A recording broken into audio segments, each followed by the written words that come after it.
Hello, critical thinkers. Hope all is well. Hope all is well. Today, we are going to be going over. Oh, before I go into the article and today's news, if you can please do me a favor and like the stream, the video, please comment below. Please subscribe to the channel if you haven't already. My goal has always been to give you honest and direct feedback and go deeper than what the mainstream media is telling you. So, for this live stream today, I'm going to be going over an article from The Sun in reference to two elected officials that are looking to reinstate corruption officers. Oh, I'm sorry, correction officers, reinstate them to their post. Okay. So I'm going to share this article with you now, and we'll just jump into it. So this article is from The Sun. Stec announced legislation looking to reinstate fired CEOs. If if approved, bill would grant a grace period for 2,000 CEOs to return to work. Albany, Senator Dan Stec and Assemblyman Scott Gray. By the way, for those of you who don't recall, Scott Gray was the official who was on CBS 6 Albany, and there was a town hall and a fight for prison reform. He participated in that town hall with a few other elected officials, the wife of a correction officer. Also, you had some criminal justice advocates. You had Melanie Bishop. You had Patrick Stevens. And so basically, Scott Gray is 1,000% pro correction officer. He is, in my opinion, most likely, bought and paid for by NYSCOBA, which is the correction officer union. And here we see the outcome of being bought and paid for by this bill that's being introduced. Okay, so let's continue on with the article.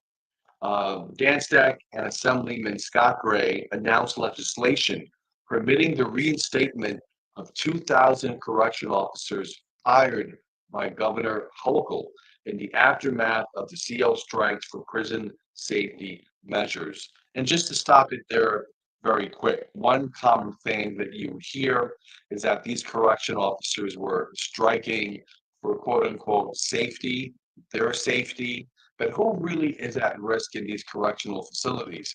I would propose to you that it's not the correction officers whose lives are in danger. It's actually the incarcerated individuals whose lives are in danger.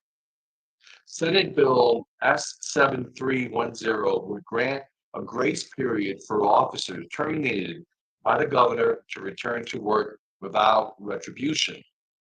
State Budget Director Blake Washington has estimated that the deployment of the National Guard into correctional facilities has cost New York more than 100 million a month. Just imagine that number, 100 million a month to cover the National Guard. The reinstatement of 2,000 officers given a median annual salary of 75,000 and a fringe rate of 60%. So really, let's take a look at these numbers. That's a good salary in upstate New York, rural upstate New York, where most of these prisons are located. A median salary of 75,000, and understand this: a fringe rate of 60%. And for those of you who don't know what fringe rate is, that's the rate or percentage that covers the stuff like health insurance and other benefits. So 60% is a very, very high fringe rate, which tells you that the benefits associated with being a correction officer is very robust. So let's continue on. So a salary of 75,000 and a fringe rate of 60% would cost the state 20 million in monthly costs.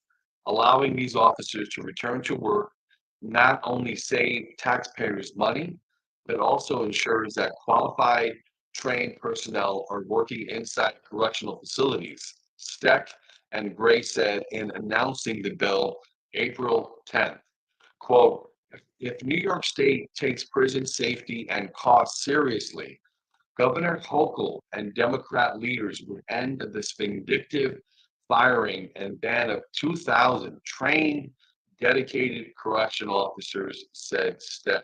So I just want to stop it there very quickly.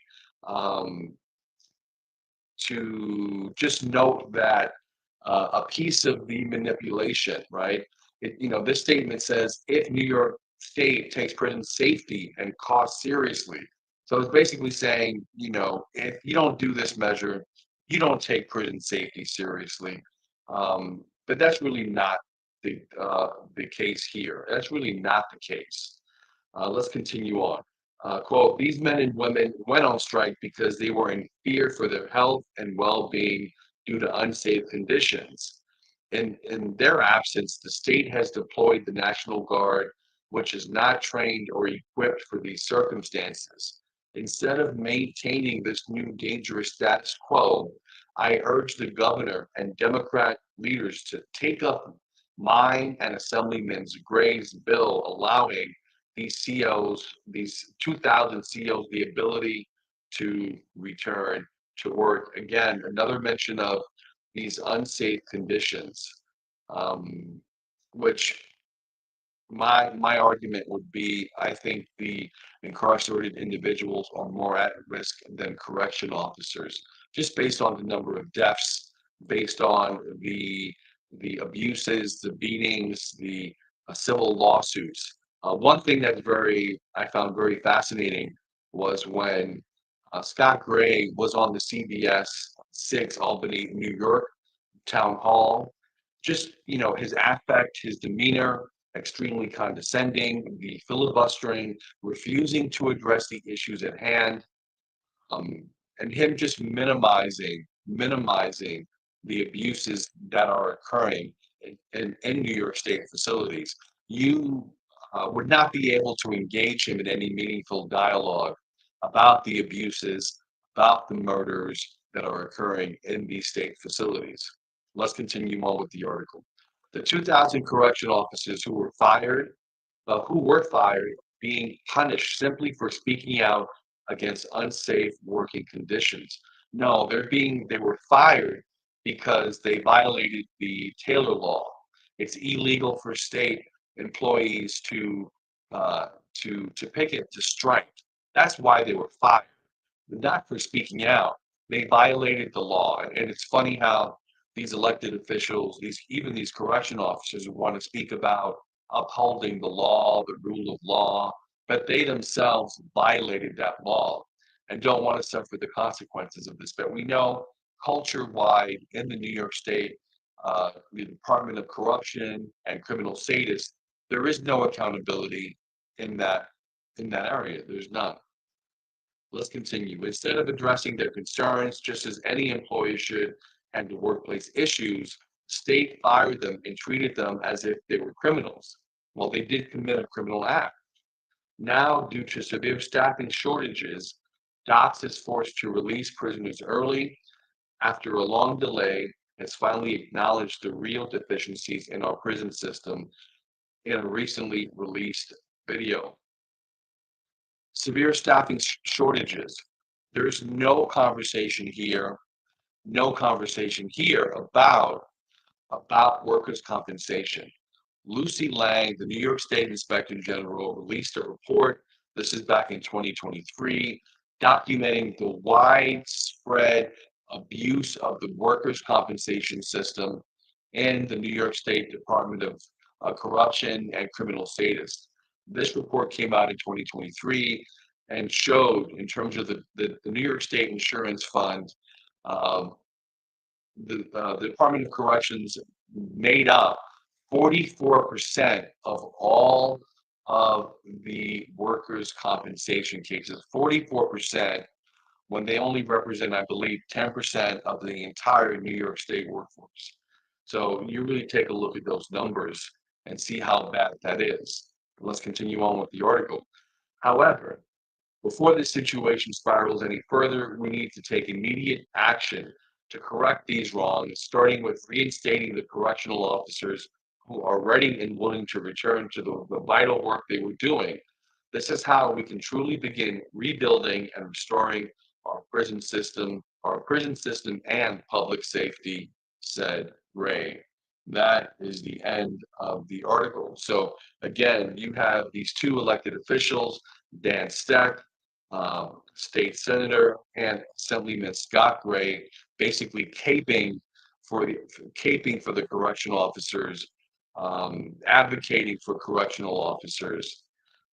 Pretty much, I would suspect, NYSCOBA, the correctional officer union, has funded their campaigns, have been strong advocates for these elected officials, and has helped them get elected. So that's the end of the story. I just wanted to bring this to your attention. For everyone who's been on, thank you. If you can do me a favor and comment in the chat below, if you can write down where you're watching from, that would be greatly appreciated. If you can also do me a favor and like the stream, share the video, comment, and if you haven't already, feel free to subscribe to the channel. My goal is to give you honest and direct feedback and go deeper than what the mainstream media is telling and showing you. Take care, God bless, and see you next time.